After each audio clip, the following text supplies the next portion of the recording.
आज का रात्रि क्लास है 2 दिसंबर 1966।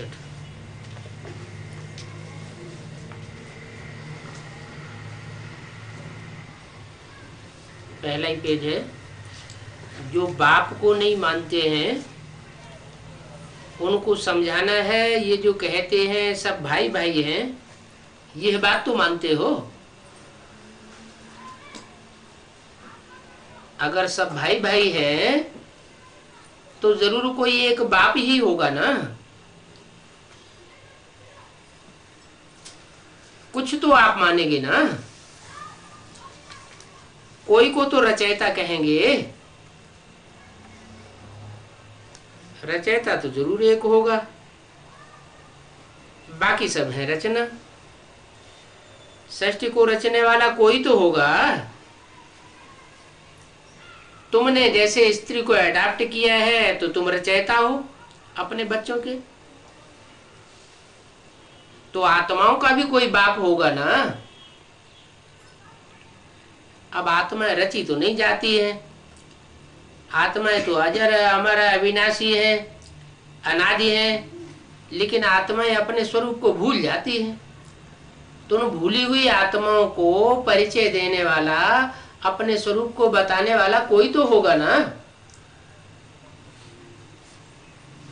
तो इस तरह उनको समझाना चाहिए कि बाप को ही आकर के आत्मा इस सृष्टि पर आकर के रचना रचनी है।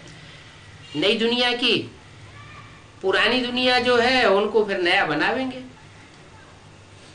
जब आत्माएं अपने स्वरूप को बिल्कुल भूल जाती हैं, अपन को देह समझ लेती हैं, तो बहुत दुखी हो जाती है।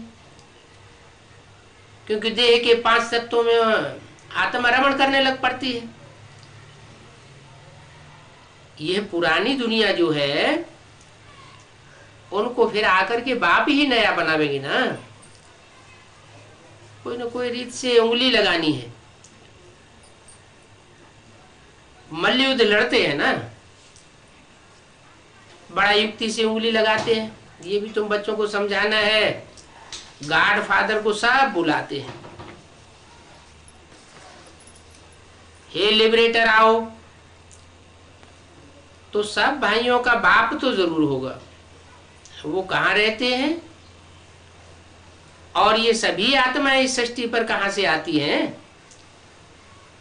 ये सब समझने की बातें हैं। ड्रामा को शुरू से अंत तक जानना चाहिए। नेचर को मानने वाले समझेंगे नहीं। क्या कहा? ड्रामा को नेचर तो जड़ है। जो जड़ को मानने वाले हैं उनकी बुद्धि भी कैसी होगी? जड़ तुम्हारी बुद्धि होगी, उनकी बुद्धि में बैठेगा नहीं। नेचर तो माता है ना। प्रकृति कहो, नेचर कहो, प्रकृति माता है और प्रकृति पति पिता है। तो जो बाप को मानने वाले हैं वो जरूर बुद्धिमान होंगे। नेचर को मानने वाले, उनकी बुद्धि थोड़ी मंद होगी, इसलिए वो नहीं मानेंगे। पहले जितना हो सके कोशिश करनी चाहिए समझाने की। फिर भी देखना है कि ये बकवास करने वाला है तो उसको छोड़ देना चाहिए।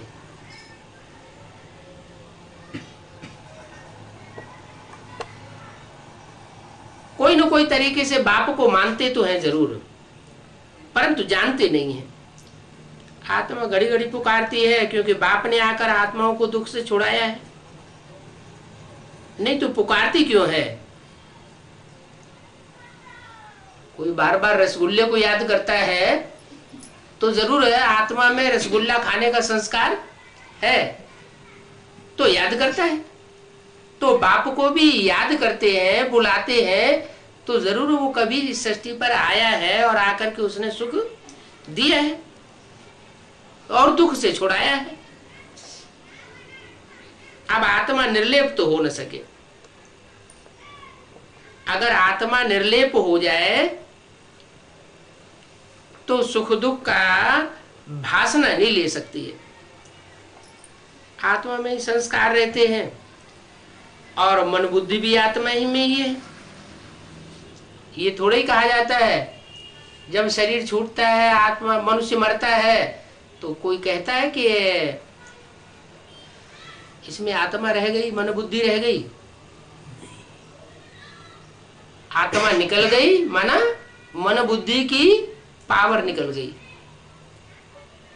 मन बुद्धि की पावर निकल गई माना साफ गया, मिट्टी मिट्टी रह गई।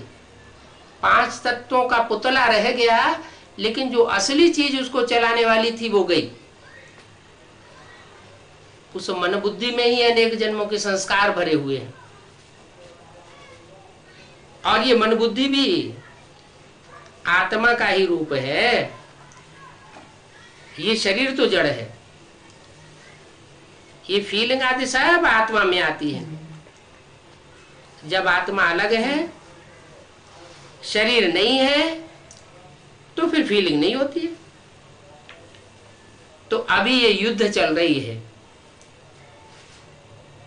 इनका नाम है युद्ध स्थल, और युद्ध है 5 विकारों के साथ। इन 5 विकारों के कारण मनुष्य बुद्धू बन गए। इस ज्ञान के बिना सब बर्थ नाट्य पहनी, और फादर द्वारा ही ज्ञान मिलता है। बाकी सबके पास है भक्ति। पतित पावन ज्ञान का सागर एक ही बाप है। एक माना एक ही बाप है का क्या मतलब? ज्योति बिंदु के रूप में नहीं। ज्योति बिंदु आत्माएं तो सभी हैं, उनकी पेक्युलरिटी एक बाप नहीं कहा जा सकता। एक बिंदी बाप है और दूसरी बिंदी नहीं है, ऐसे नहीं कहा जा सकता। पेक्युलरिटी चाहिए, एक साकार और निराकार का मेल। हाँ, तो वो निराकार ज्योति बिंदु जरूर इस सृष्टि पर आकर के एक व्यापी होकर के संसार में प्रत्यक्ष होता है। और जब एक व्यापी होकर के प्रत्यक्ष होता है तो पहचान में आता है, नहीं तो पहचान में आने का सवाल ही नहीं। और जब पहचान में नहीं आएगा तो कंसंट्रेशन भी नहीं होगा। कंसंट्रेशन नहीं होगा तो मन बुद्धि एकाग्र भी नहीं होगी। तो सब मनुष्य बुद्धू बन गए, एक बाप को नहीं जानते हैं। और तो साथ साथ जो भी है सब हुनर सिखाते हैं। उन हुनर से कोई फायदा नहीं है। जब ज्ञान से ही सदगति होनी है तो उनसे पूछना चाहिए गंगा में क्यों स्नान करने जाते हो? बुद्धि ऐसी है जो खुद ही समझ नहीं सकते हैं। बच्चों को तो बहुत पॉइंट्स मिलती है, इसमें अहंकार की बात नहीं है। अंधों की लाठी बनना तो बच्चों का फर्ज है। जो होशियार होते हैं उनकी कमाई जास्ती होती है, और जिनकी बुद्धि में ये बात नहीं बैठती है कमाई क्या करेंगे? बाप कहते हैं कमल फूल समान पवित्र रहना है। जितना पवित्र रहेंगे, बुद्धि को जितना लेप छेप से न्यारा रखेंगे, उतना पॉइंट्स बुद्धि में जास्ती डटेंगे। बहुत जन्मों का अंत का जन्म है, ज्ञान को स्मरण करके हर्षित रहना है। ज्ञान देने वाला है ही बाप, इन बातों को स्मरण करके खुशी में रहना है। बाकी कर्म भोग तो भोग ही रहे हैं, और ये कर्म भोग ऐसे हैं कि अंत तक कुछ न कुछ होता ही रहेगा। क्या अंत तक? कब अंत? जब तक जिएंगे तब तक पीना भी पड़ेगा, और जिएंगे काहे में? देवभान। देवभान में जब तक हम जी रहे हैं तब तक ज्ञान जरूर पीना पड़ेगा, और शरीर को भी कुछ न कुछ परेशानी होती ही रहेगी। ये 5 तत्व जो है बिगड़ैल हैं। कर्मातीत अवस्था अगर हो जावे तो फिर शरीर आत्मा के साथ नहीं रह सकता। आत्मा अलग अनुभव करेगी और शरीर अलग अनुभव करेगा। इसलिए कुछ न कुछ निशानी रहनी चाहिए। क्या? कर्मातीत अवस्था जब तक नहीं हुई है तब तक शरीर में कुछ न कुछ निशानी कर्म भोग की बनी रहती है। सतयुग में निरोगी काया होती है। क्यों? सतयुग में निरोगी काया क्यों होती है? क्योंकि आत्मा का अटैचमेंट शरीर में नहीं होता है। आत्मा भ्रकुटी के मध्य में निवास करती है तो स्मृति में रहता है। ये स्मृति का अभ्यास पक्का कहाँ से हुआ? यहाँ संगम युग में बाप आते हैं तो हमको बताते हैं कि तुम ज्योति बिंदु आत्मा हो, तुम भ्रकुटी के मध्य में निवास करती हो। नहीं तो ऐसे ही समझते हैं कि ये शरीर ही है। आत्मा पूरे शरीर में व्याप्त है। जैसे परमात्मा को समझ लेते हैं कि परमात्मा सारी दुनिया में व्यापक है। न परमात्मा सारी दुनिया में व्यापक है, न आत्मा सारे शरीर में व्यापक है। आत्मा ज्योति बिंदु और परमात्मा भी ज्योति बिंदु। ये पुरुषोत्तम युग है। पुरुषोत्तम नाम क्यों दिया? आत्मा उनसे उत्तम पुरुष माने आत्मा, पुरु माना शरीर, स माना सोने वाला। शरीर में जो सोने वाली रहने वाली आत्मा है उसको कहते हैं पुरुष। पुरुष माने आत्मा। और पुरुषों में उत्तम श्रेष्ठ श्रेष्ठ आत्माएं जब प्रत्यक्ष होने लगती है तब है असली पुरुषोत्तम संगम। पतित पावन से पावन बन जाते हैं। कौन से युग में? पुरुषोत्तम युग में। किसी आत्मा को पुरुषोत्तम थोड़े ही कहेंगे। ये है ही नया ज्ञान। सारी दुनिया गीता को मानती है परंतु गड़बड़ क्या कर दी है? गीता को तो मानते हैं लेकिन गड़बड़ ये कर दी है कि गीता में कृष्ण का नाम डाल दिया। ऐसे तो पुराने पुराने जो विदेशी मनीषी हुए हैं उन्होंने भी रिसर्च की है और रिसर्च करके उन्होंने बताया कि पहले गीता में कृष्ण का नाम नहीं था। वो निराकारवादी रचना थी। कीथ कीरो वगैरह जो बड़े बड़े विद्वान हुए हैं उन्होंने ये अपने ग्रंथों में लिख करके रखा है। भारतवासी तो तामसी हो गए, वो तो इन बातों पर विचार नहीं करते। तो पहले ये निराकारवादी रचना थी, फिर बाद में साकार उपासकों ने उसमें कृष्ण का नाम डाल दिया। माना पहले द्वापर युग में बात सच्ची थी, शास्त्रों में भी सच्चाई थी। क्यों? क्योंकि जो ब्रह्म मुख्य शास्त्र है गीता उसमें कृष्ण का नाम नहीं था तो इंटरप्रिटेशन सही थे, सच्चाई थी। बाद में जैसे जैसे दुनिया तमो प्रधान बनती गई, मनुष्यों की बुद्धि तमो प्रधान बनती गई, विकारी बनती गई, वैसे वैसे साकार के प्रति प्यार बढ़ता चला गया। जो निराकारवादी रचना थी वो साकारवादी बन गई। फाउंडेशन कहाँ पड़ता है? ब्राह्मणों की संगम की दुनिया में फाउंडेशन पड़ा। पहले तो सिर्फ मुरलियों में लिखा जाता था शिव बाबा याद है। बाद में क्या हुआ? पिताश्री जो ब्रह्मा का नाम है वो ऐड कर दिया गया शिव बाबा याद से पहले। तो पिताश्री शिव बाबा याद है का मतलब क्या हुआ? कि शिव बाबा क्या हो गया? पिताश्री हो गया। श्री बाद में क्यों लगाया गया?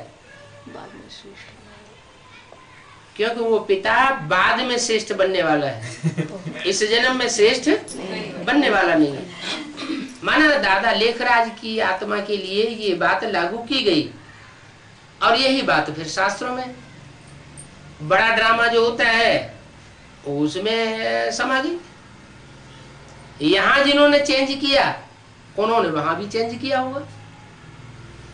यहां कोई है जो श्रीमत में मनमत मिक्स करने के आदी हो गए। ब्रह्मा बाबा के जीते जी ही आदि हुए पड़े थे। भला ब्रह्मा के मुख से शिव बाबा ने मुरलियों में बार बार बोला हो, ब्रह्मा को याद नहीं करना है, याद बाप को करना है। फिर भी जो शाकाहारी स्नेही थे उन्होंने इस बात को एक कान से सुना और दूसरे कान से निकाल दिया, और कृष्ण के चित्र रखना शुरू कर दिए। माना ब्रह्मा बाबा के चित्र रखना शुरू कर दिए। ब्रह्मा बाबा के चित्र रखेंगे जो चित्र क्या याद दिलाएंगे? चित्र देखेंगे तो चित्र देखने से वो चरित्र वाला याद आता है। जैसा चित्र होगा वैसा ही याद आवेगा। अगर साकारी स्टेज वाला होगा तो साकारी याद आवेगा। ब्रह्मा बाबा का एक भी चित्र ऐसा नहीं है। बच्चों ने सैकड़ों नहीं हजारों चित्र ब्रह्मा की खींचे हैं, लेकिन एक भी चित्र ऐसा नहीं है जो निराकारी स्टेज वाला हो। सब साकारी स्टेज वाले। तो साकारी स्टेज वाले को याद करेंगे तो अपनी अवस्था याद करने वाले की कैसी बनेगी? साकारी ही बनेगी। अभी बाप कहते हैं कि ये भूल को दूर करना है, लेकिन पहले पहले ये भूल किसकी बुद्धि में से निकलनी चाहिए? है कृष्ण की बुद्धि में से तो निकलनी चाहिए बाद में, क्योंकि कृष्ण तो बच्चा है। क्या कृष्ण बच्चा है। कृष्ण को भी जन्म देने वाला कौन? बाप। बाप तो शिव बाबा ही है उसकी बुद्धि। वो तो बता ही रहा है कि गीता का भगवान कृष्ण नहीं है, साकार नहीं है, निराकार है। तो बच्चे के प्रति ज्यादा लगाव किसका लग जाता है? माँ का लगता है। माता से बच्चे का जन्म हुआ।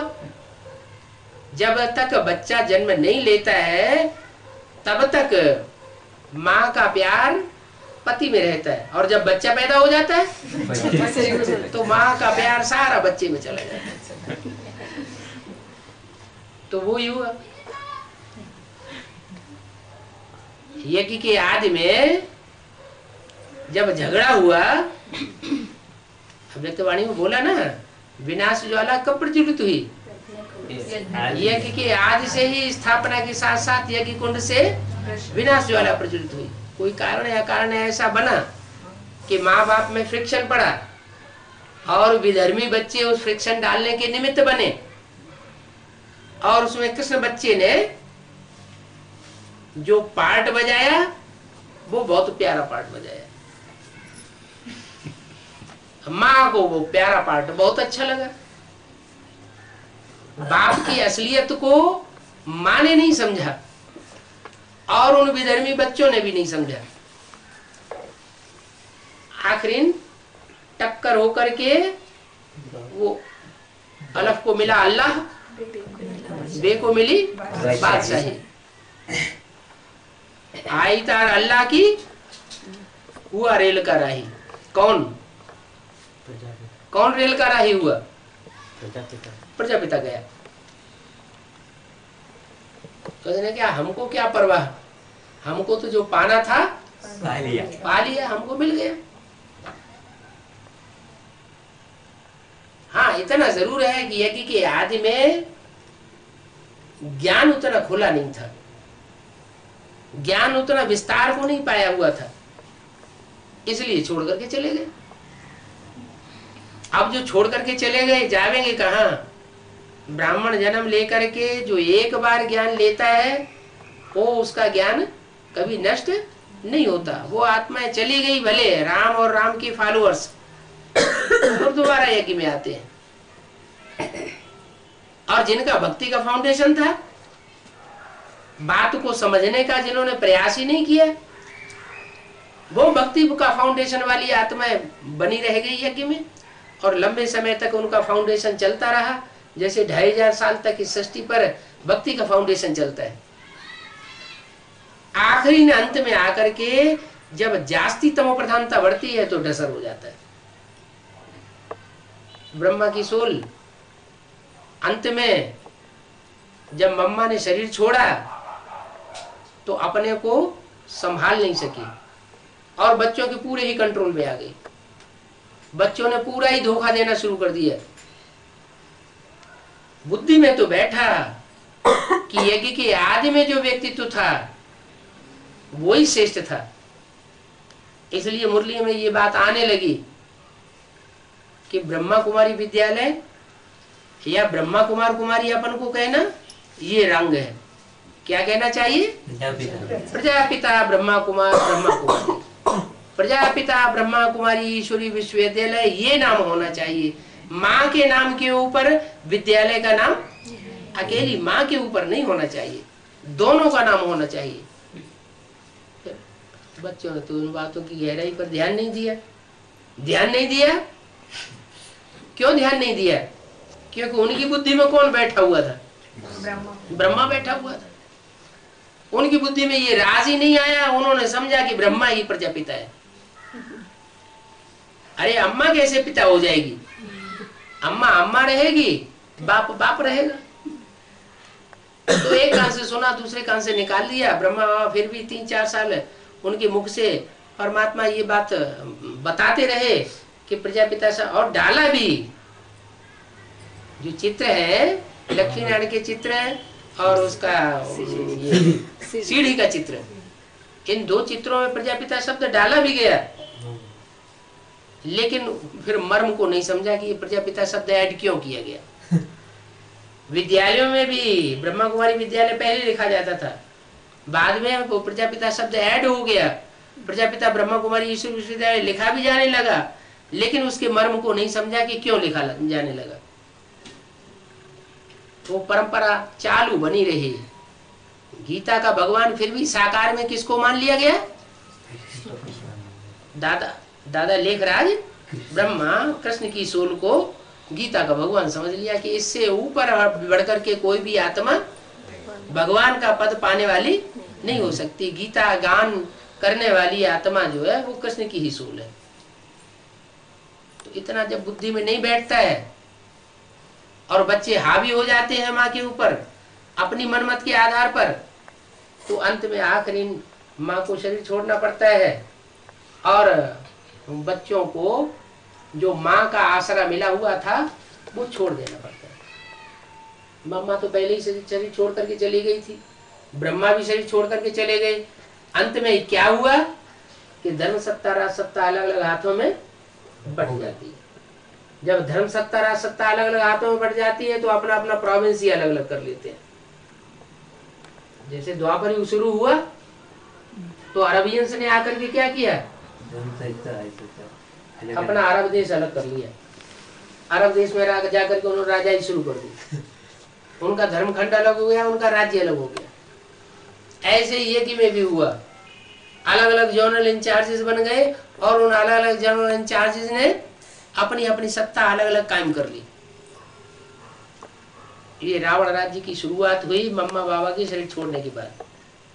जब मम्मा ने शरीर छोड़ा तभी फाउंडेशन पड़ गया। अब हालत ये है कि सब भगवान बनकर के बैठे हुए हैं। भगवान अलग से कोई चीज होती नहीं।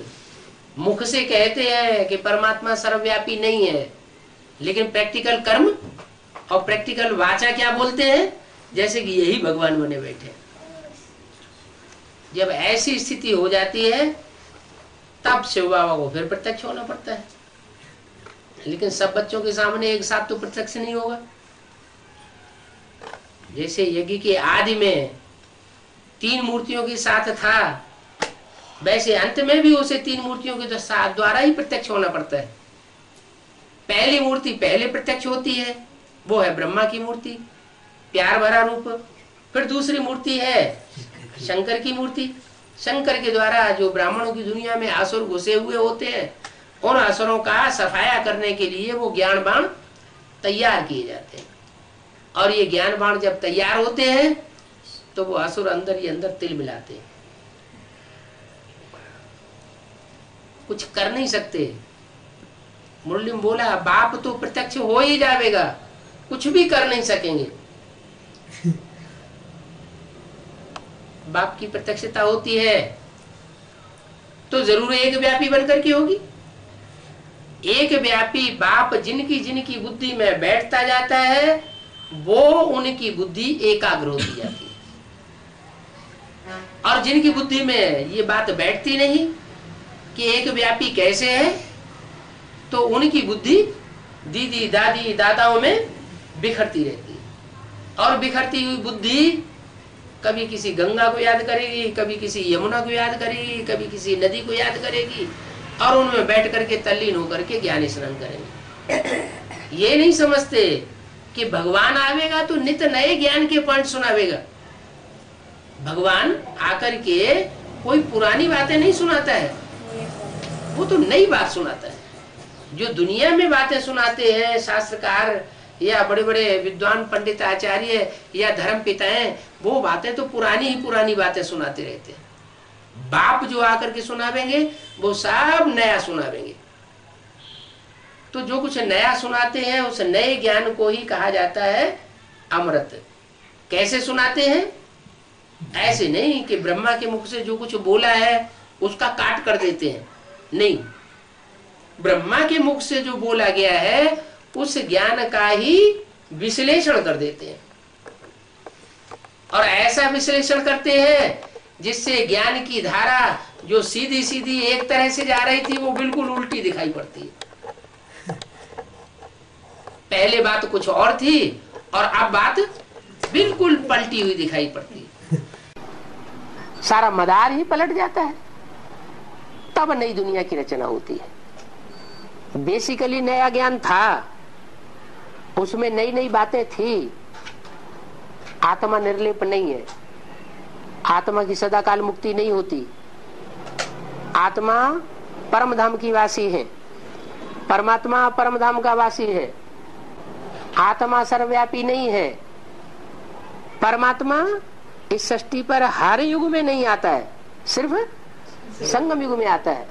मनुष्य आत्मा 84 लाख योनियां नहीं लेती है, मनुष्य आत्मा सिर्फ 84 जन्म लेती है। ऐसे ऐसे बेसिक पॉइंट्स तो बुद्धि में बैठे जो मनुष्यों के लिए नए थे, लेकिन वो फाउंडेशन की बात बहुत शॉर्ट में थी। बाप आते हैं तो एक एक बात का विस्तार कर देते हैं, और ज्ञान की गहराई जब बुद्धि में जास्ती बैठती है, सागर के तल्ले में आत्मा जाती है, तो मनन चिंतन मंथन से वो ज्ञान अमृत बन जाता है।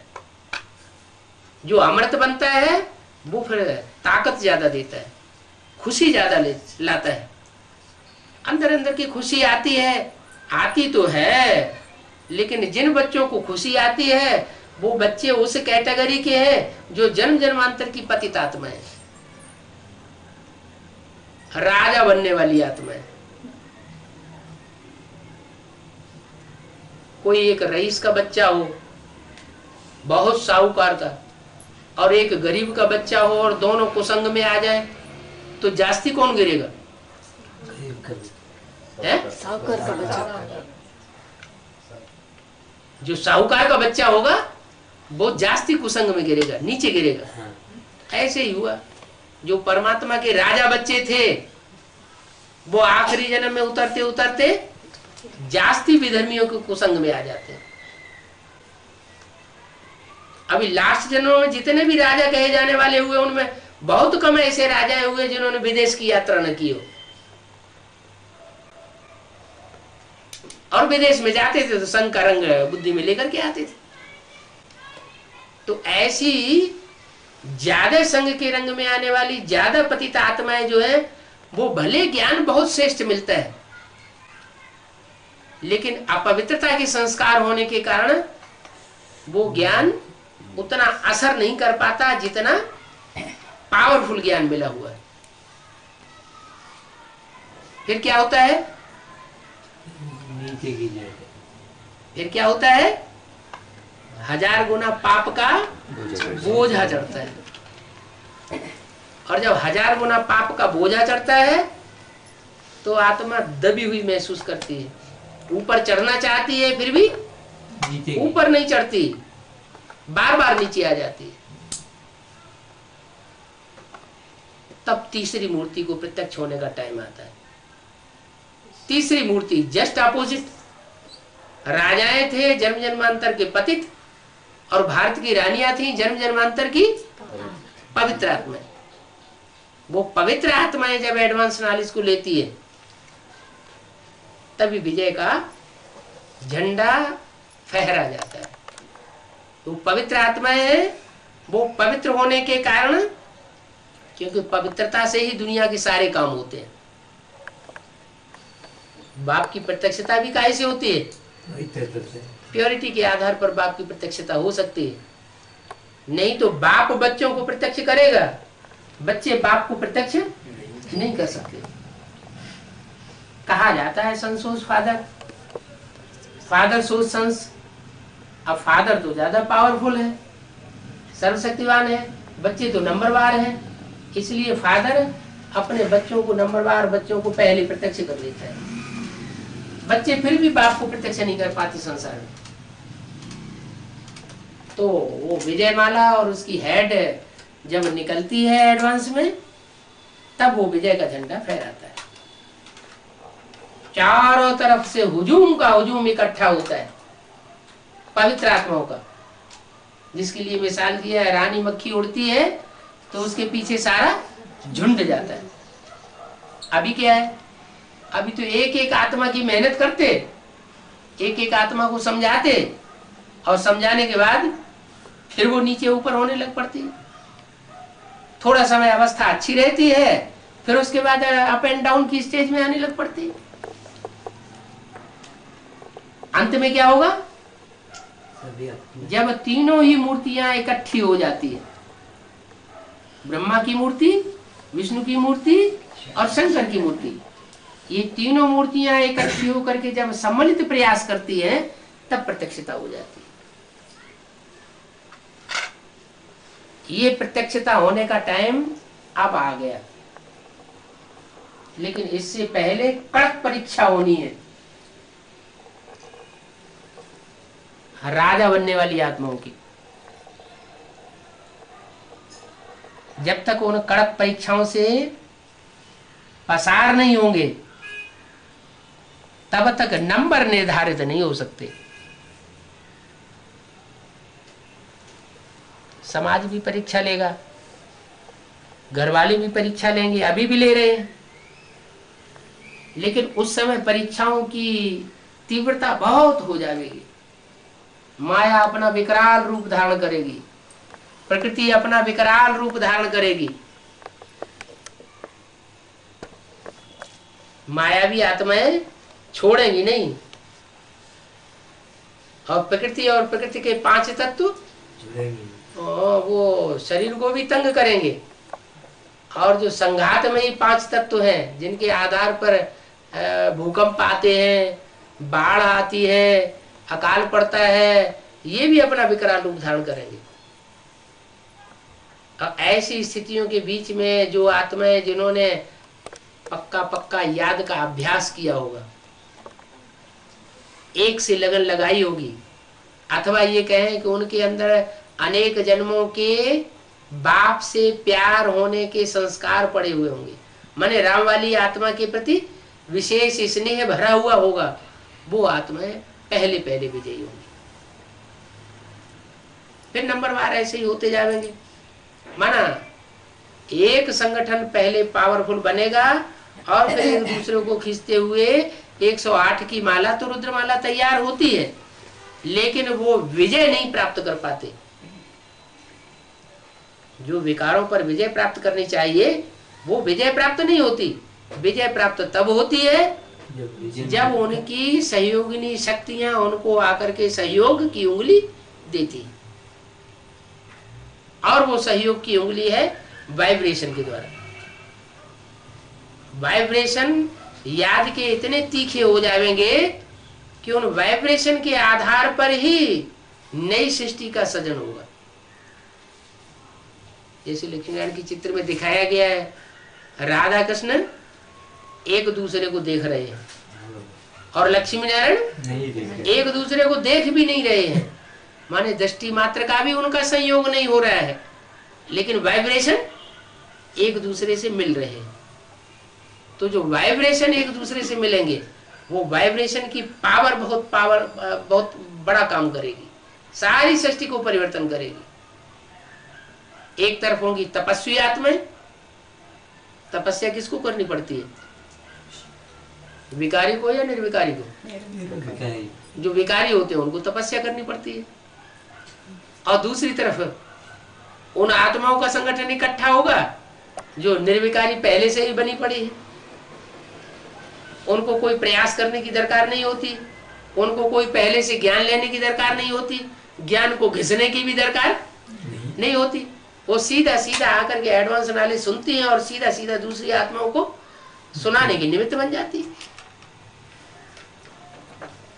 नहीं तो एडवांस पार्टी में सबसे ऊंचे मड़के कौन से हैं? जगत पिता और जगदम्बा। जो भी कन्याएं माताएं हैं यज्ञ के अंदर, चाहे एडवांस नॉलेज में हो चाहे बेसिक नॉलेज में, ज्ञान के आधार पर जगदम्बा को क्रॉस करने वाली कोई भी नहीं होती। बाप की बात तो अलग है, लेकिन इसके बावजूद भी धारणा में वो नॉलेज नहीं देखने में आती। तब जब धारणा में नहीं आती है तो ज्ञान किसका हो जाता है? अरे ब्रह्मा के हाथों में भी वेद शास्त्र दिखाए जाते हैं। ब्रह्मा का चित्र दिखाया गया है, उसमें क्या दिखाए गए? हाथों में वेद शास्त्र दिखाए गए हैं। ऐसे ही रावण के हाथों में भी वेद शास्त्र दिखाए जाते हैं। फिर न ब्रह्मा की पूजा होती है न रावण की पूजा होती। क्यों नहीं होती? दोनों ही प्रकांड विद्वान दिखाए जाते हैं। प्रकांड विद्वान है, ज्ञान सारा भरा हुआ है, सुना हुआ है, सुनाया हुआ है, लेकिन फिर भी धारणा में वो प्रत्यक्ष नहीं हो पाता।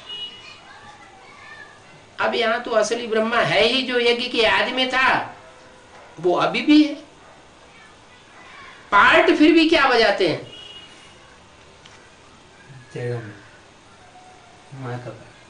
माँ का पार्ट तो वो ब्रह्मा दादा लेखराज के द्वारा था, सो हुआ। वो भी बजाने वाला था सुप्रीम सोल शिव। अब उनके शरीर छोड़ने के बाद ब्रह्मा कौन? जगदम्बा। लेकिन जगदम्बा जो है वो पार्ट क्या बजाती है आखिरी? फिर जब महाकाली का पार्ट बजाती है तो क्या करेगी? महाकाली का काम क्या है? असुर संहारण। असुरों को संहार करने का पार्ट बजाएगी, लेकिन देवताओं को इकट्ठा करने का संस्कार प्रत्यक्ष नहीं होता है। तो देवताओं देव आत्माओं को इकट्ठा करने का जो यूनिटी का संस्कार है वो प्योरिटी के आधार पर इकट्ठा होता है। प्योरिटी वाली आत्मा जो है वो विजयमाला की हेड जब निकलती है तो वो प्योरिटी के संस्कार वाली आत्माओं को इकट्ठा करती है, और जो यूनिटी को भंग करने वाली आत्माएं हैं उनका सबका खलासा हो जाता है। दो शक्तियां हुई, एक तरफ विष्णु और दूसरी तरफ शंकर। विष्णु ब्रह्मा सो विष्णु, उनका काम क्या है? यूनिटी। ब्रह्मा सो विष्णु के द्वारा नहीं, ब्रह्मा के द्वारा यूनिटी हुई होती तो नई दुनिया न बन गई होती। ब्रह्मा तो पुरुष तन है, पुरुष तन के द्वारा नई दुनिया बन ही नहीं सकती। सब पुरुष दुर्योधन दुशासन की लिस्ट में स्त्री चोला के लिए बोला है। तो स्त्री चोला भी परिवर्तन जब तक न हो बुद्धि, क्या गीता का भगवान जब तक बुद्धि में न बैठे कि आखिर गीता का भगवान कौन है, निराकार शिव शंकर भोलेनाथ है या ब्रह्मा उर्फ कृष्ण की सोल है? जब तक ब्रह्मा उर्फ कृष्ण की सोल है तब तक ब्रह्मा की सोल जगदम्बा में प्रवेश करके महाकाली का पार्ट बजाती रहती है। महाकाली के चेहरे में देखना ध्यान से, जैसे शंकर के माथे पर चंद्रमा दिखाते हैं वैसे महाकाली के माथे पर भी चंद्रमा दिखाते हैं। मम्मा बाबा इस समय बच्चों में प्रवेश होकर के पार्ट बजा रहे हैं। बच्चे समझ लेते हैं कि हम कर रहे हैं, लेकिन बच्चे नहीं कर रहे हैं, मम्मा बाबा की सोल ही सारा कार्य करा रही है। तो ब्रह्मा की सोल अर्ध चंद्रमा के रूप में महाकाली में अपना कार्य करती है। तब तक करती है जब तक उसकी बुद्धि में ये नहीं बैठता कि गीता का भगवान वास्तव में कौन है। जब ये बात बुद्धि में बैठ जाती है कि गीता का भगवान निराकार शिव शंकर भोलेनाथ है, तो महाकाली जो है वो गौरी के रूप में परिवर्तित हो जाती है।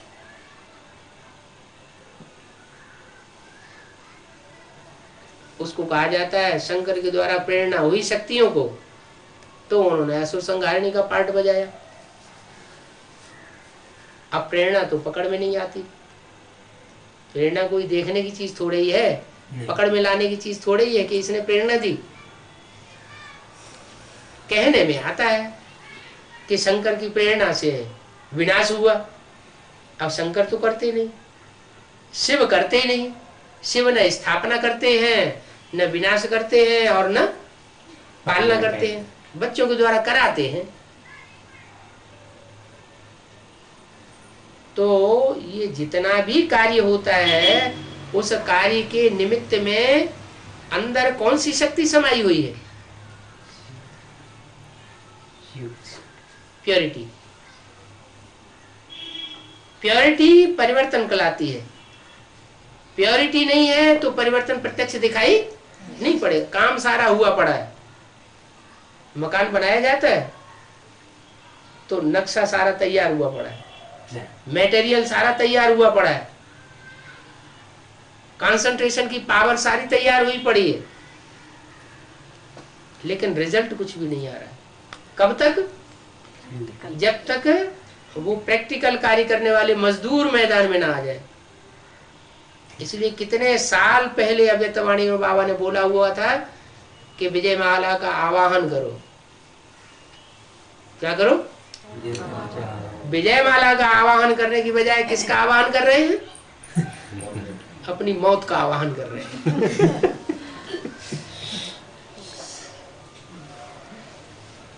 पूरे ब्राह्मण परिवार में अगर देखा जाए, ब्रह्मा कुमारियां तो बुला ही रही है, आह्वान कर ही रही, ब्रह्मा बाबा आ जाओ।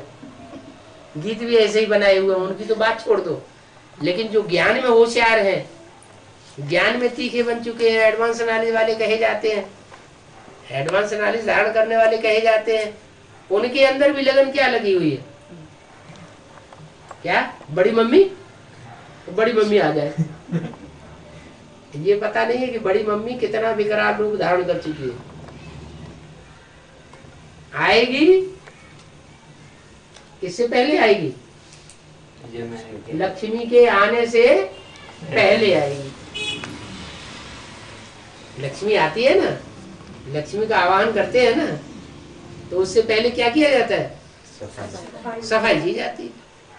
जब बरसात हो जाती है ना, तो ये भी पुरुषोत्तम संगम युग में ज्ञान की बरसात हुई।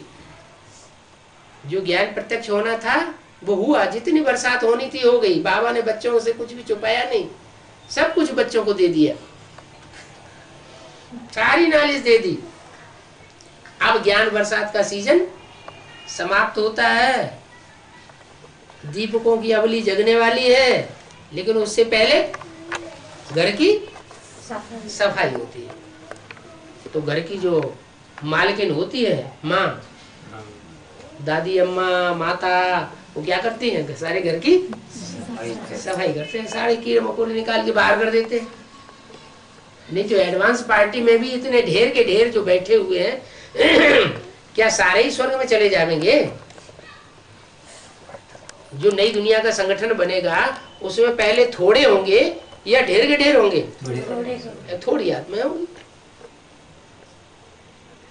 फाउंडेशन पड़ता है झाड़ का तो पहले एक पत्ता, फिर दो, फिर 4, फिर 8, ऐसे धीरे धीरे बढ़ते हैं। ऐसे थोड़े कि इकट्ठे हो जाते हैं। पहले सूक्ष्म रूप होता है, सूक्ष्म रूप में भी पहले 8 का संगठन तैयार होता है। 8 में भी अंतर तो होता है कि नहीं? होता है। क्या अंतर होता है? फिनिशिंग का अंतर होता है, पुरुषार्थ का बहुत स्लाइट, पता नहीं चलेगा लेकिन होता है। तो जो 8 है वो 8 कितने धर्मों से कनेक्टेड है? 8 धर्मों से कनेक्टेड है। सूर्यवंशी, चंद्रवंशी और 6 सन्मुख वाले। 6 मुख वाला कोई है? कोई देवता है 6 मुख वाला? नहीं, कार्तिकेय को 6 मुख वाला कहा जाता है। नाम क्या रख दिया? कार्तिक। क्या करता है? बहुत तिक तिक करता है। असलियत जो है, जो सूर्यवंशी और चंद्रवंशियों में होती है, वो असलियत दूसरे धर्मों में ज्ञान की है ही नहीं। तो ये 8 हैं, और इन 8 के जो मूल पूर्वज हैं वो है अष्टदेव। उन अष्टदेवों में भी पहला ग्रुप सूर्यवंशियों का। पहला ग्रुप जो सूर्यवंशियों का बनता है, उसका मुखिया भी तो कौन होगा? उन 8 में से कौन होगा? 8 जो है, जो भी है, वो भी अंतिम जन्म में आकर के नीचे गिरते हैं ना। नीचे गिरते हैं तो स्वधर्मी बन करके गिरते हैं या विधर्मी बन करके? डबल विदेशी बन जाते हैं ना, कि शुद्ध भारतवासी रहते हैं, डबल विदेशी बनते हैं। यहाँ तो सारी रुद्रमाला के सारे ही मण के डबल विदेशी है, एक भी स्वदेशी नहीं। क्यों? जब बाप ही विदेशी बन करके आया हुआ है, जब बीज ही विदेशी है तो सारे मणके भी विदेशी है, स्वदेशी कोई नहीं। लेकिन उनमें भी नंबरवार है। उन नंबरवार में से जो 8 में से पहला है, पहला माना है अष्टदेव में से पहला कौन है? बाप। तो बाप अकेला कुछ कर लेगा? दुनिया बनेगी, नई दुनिया भी बनेगी, तो अकेला बनाएगा क्या? नहीं होगा। वो तो ठीक है, बाप योगीश्वर कहा जाता है। हाँ। तो योगीश्वर होगा तो कोई योगिनी बहन भी तो चाहिए। हाँ, चलो कुछ भी पार्ट बजाना सही। तो 2 आत्माएं इकट्ठी होती हैं, इसलिए कहा है कि 4 जोड़े प्रत्यक्ष होंगे। अब वो भाई बहन के रूप में हो, तो जो रुद्रमाला है वो भाई बहनों की ही होगी या पति पत्नी की होगी? बाबा ने तो बोला है शंकर पार्वती को भी युगल नहीं कहेंगे, कहेंगे। माना भविष्य में जो शंकर पार्वती का पार्ट प्रत्यक्ष होगा जिन आत्माओं का, वो भी क्या नहीं है? युगल नहीं है। वो भाई बहन कहे जाएंगे, लेकिन युगल नहीं कहना चाहिए। तो यहाँ तो रुद्रमाला के अंदर की ही बात हो रही है। तो रुद्रमाला में भी 4 जोड़े माने पति पत्नी के रूप में नहीं, किस रूप में? भाई बहन के रूप में। क्योंकि रुद्रमाला में तो सारे ही भाई भाई है। रुद्रमाला में जो भी आत्माएं हैं वो क्या है? आपस में अंतिम स्टेज में जब प्रत्यक्ष होंगी तो भाई भाई की स्टेज होगी। तो ऐसी स्टेज वाली जो आत्माएं हैं वो फाउंडेशन डालना शुरुआत करती है।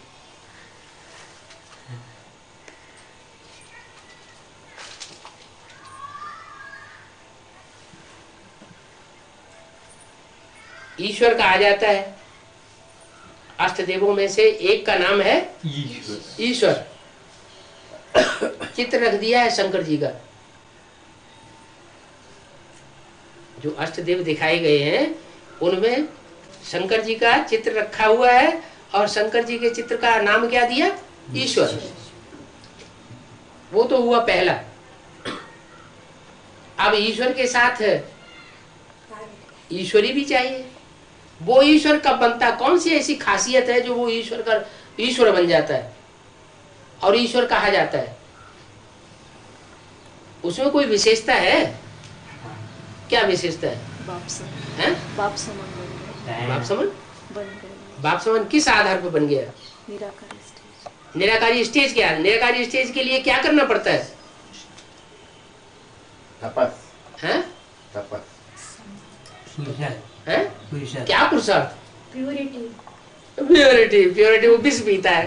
आत्मा का प्रशांत, हैं? आत्मा का स्थिति।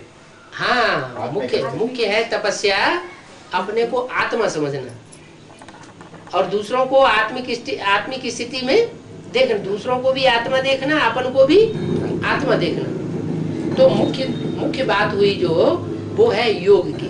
क्या? जो विश्व की बादशाही, उसका मूल कारण क्या हुआ? कैसे विश्व की बादशाही मिलती है? योग बल से। भाषण करने से नहीं, देवताओं की धारणा करने से नहीं, भागदौड़ की सेवा करने से नहीं, योग बल से विश्व की बादशाही। तो जब ईश्वर का पार्टधारी जो पहला देवता है वो योग बल के आधार पर उसकी विशेषता सारी गाई हुई है, तो जो साथ देने वाला दूसरा होगा वो आखिरी जन्म में जाके कहां गिरेगा? किस धर्म में जाके गिरेगा? है? अरे कितने धर्म है? सनातन धर्म से। सनातन धर्म में तो दो हिस्से हो गए ना, एक सूर्यवंश और दूसरा चंद्रवंश, और उसके बाद क्षत्रिय धर्म। हाँ, नहीं, वो क्षत्रिय धर्म माने चंद्रवंश, और उसके बाद इस्लाम। 6 और हैं, इस्लामी, बौद्ध, क्रिश्चियन आदि। तो जो भी 8 देवताएं हैं वो आखिरी जन्म में कहाँ गिरते हैं जाकर? है? अरे नीचे गिरते हैं ना, तो नीचे कोई का विशेष संग का रंग लगता है ना। कोई इस्लाम धर्म में जाके आखिरी जन्म में गिरता है, कोई बौद्ध धर्म में गिरता है, कोई क्रिश्चियन धर्म में गिरता है, कोई मुस्लिम धर्म में गिरता है, तो कोई चंद्रवंश में भी तो गिरता होगा। क्या?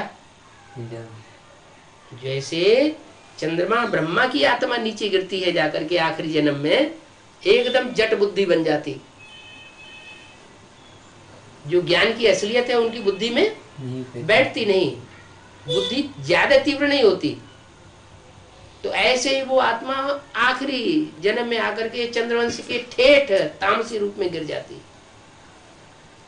और जब उस रूप में गिरती है जाकर के, तो ज्यादा असर किसके ऊपर पड़ता है? विदेशी पने का। भारत का ऐसा कौन सा शहर है जिसका विदेशियों से ज्यादा कनेक्शन है? अरे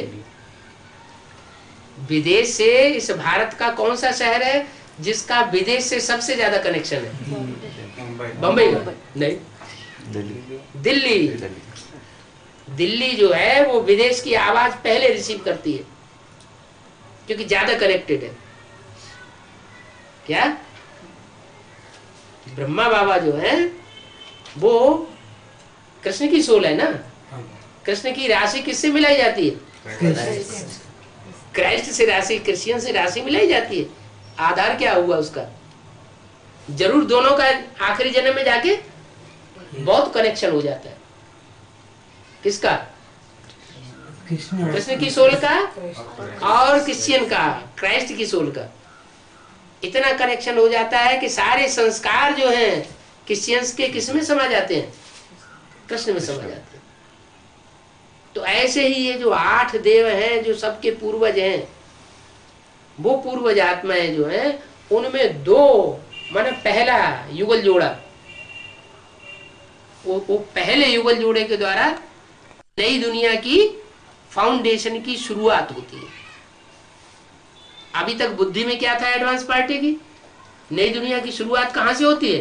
राधा और कृष्ण राधा और कृष्ण से। ये रंग है। लेकिन राधा कृष्ण भी तो बच्चे हैं, संगम युगी राधा कृष्ण भी क्या होंगे? बच्चे। बच्चे होंगे, उनका भी कोई होगा बीज, हाँ। उनका भी कोई बीज होता है। वो जो बीज है वो बीज होने चाहिए, जैसे लक्ष्मी नारायण को दिखाते हैं वाइब्रेशन से राधा कृष्ण जैसे बच्चों को जन्म देंगे, दृष्टि की पावर से भी नहीं। ऐसे ही जो नई दुनिया का फाउंडेशन डालने वाले जो मूल बीज होंगे, विजयमाला और रुद्रमाला ये तो बाद में प्रत्यक्ष होती है, लेकिन जो मूल बीज होते हैं जिनके लिए अव्यक्तवाणी में बोला हुआ है, इन दीदी दादियों को भी श्रृंगार करने वाला कौन? नहीं, इन दीदी दादियों का भी श्रृंगार इन अष्ट देवों ने किया है, तुम बच्चों ने किया है यज्ञ की याद में। और वो दीदी दादी जो है वो उनमें से आधार मूर्त बनने वाले हैं नारायण रूप में। तो वो नारायण रूप आधार मूर्त आत्मा है, और उनके बीज रूप जो अपने अपने 12 के ग्रुप के मुखिया होंगे वो तो रतन हो गए। तो बहुत पावरफुल आत्माएं हैं, लेकिन उन पावरफुल आत्माओं को भी श्रृंगार पाने के लिए आधार किसका लेना पड़ता है? किससे श्रृंगारित होती है? अष्ट देवों से। तो उन अष्ट देवों में भी जो पहला पेयर है, पहला जोड़ा है, भाई भाई का जोड़ा कहो, भाई बहन का जोड़ा कहो, वो फाउंडेशन डालता है नए संगठन का। वो फाउंडेशन पड़ता है, और पड़ता किसके द्वारा है? ज्ञान के द्वारा, धारणा के द्वारा, योग के द्वारा, या सेवा के द्वारा, या योग के द्वारा, याद के द्वारा, याद की शक्ति के द्वारा। इसलिए शंकर जी की प्यारी नगरी दिल्ली नहीं कही गई है। क्या शास्त्रों में शंकर जी की प्यारी नगरी दिल्ली नहीं कही गई है? कौन सी नगरी कही गई है? कैलाश। कैलाश कोई नगरी है? हाँ, तो बर्फ ही बर्फ जमी हुई है। शंकर जी की प्यारी नगरी कौन सी है? बॉम्बे नहीं, नहीं, अरे शास्त्रों में प्रसिद्ध है। नहीं नहीं, अमरनाथ कोई नगरी नहीं है। काशी नगरी।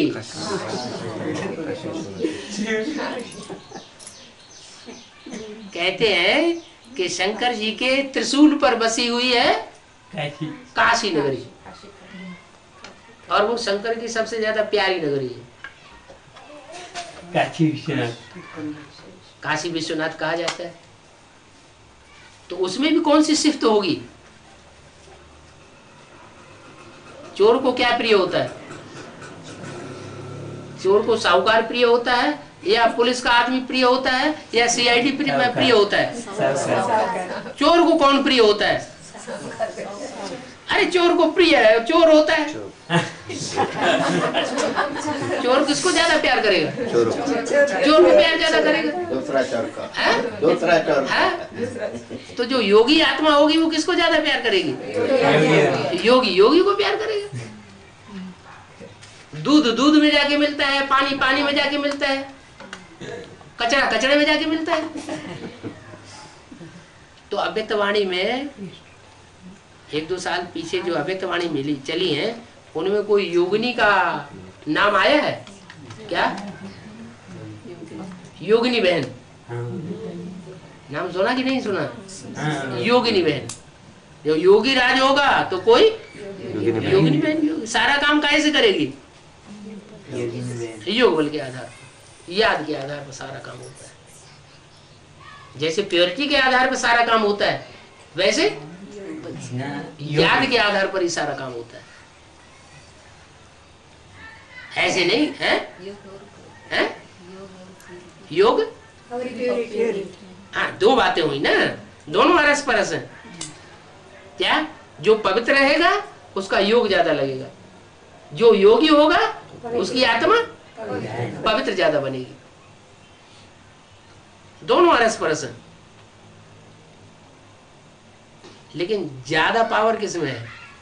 योगी है योगी योगी में पावर भी तब है जब उसके योग बल के आधार पर वो प्योरिटी बढ़ती है।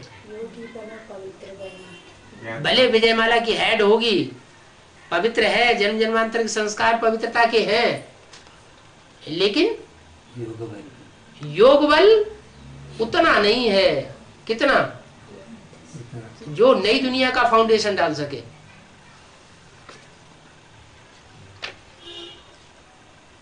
फाउंडेशन डालने के लिए फिर भी अष्टदेव निमित्त बनते हैं। ओम शांति।